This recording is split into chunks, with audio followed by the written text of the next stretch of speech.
With little fanfare, the heavy metal band Guns N' Roses released their new CD called The Spaghetti Incident a few weeks ago. Shortly thereafter, it was revealed that the last song on the CD, a song that is not even listed on the liner notes, was written by Charles Manson. Axl Rose, lead singer of Guns N' Roses, seen here wearing a Charles Manson t-shirt during a recent concert tour, added the Manson song titled Look at Your Game, Girl to the CD. Despite protests, both Rose and his record company, Geffen Records, refused to change future pressings of the CD.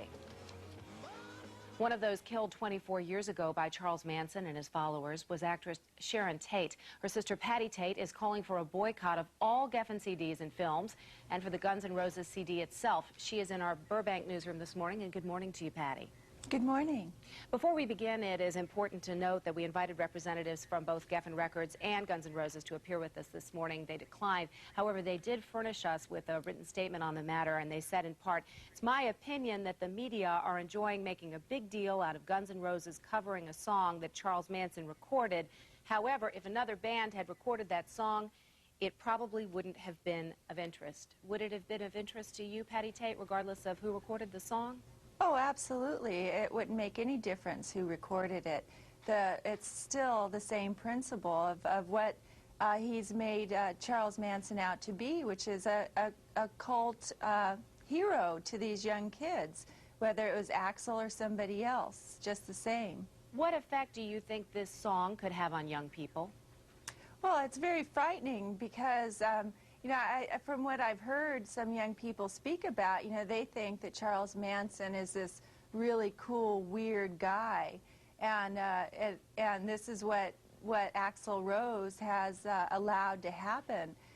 He's not a cool guy. He's a very terrible man, and these young kids don't really know what he did. They need to know. Patti, in fact, it was in 1969. Many of these young people have no memory of exactly what Charles Manson did.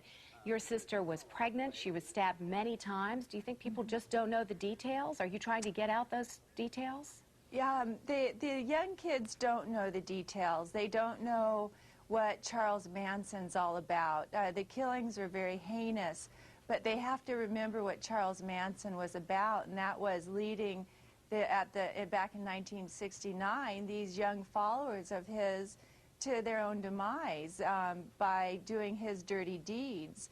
And they don't know that. And this whole cult thing that he had back in 1969 has come up again since the release of this song. What impact has the boycott had so far?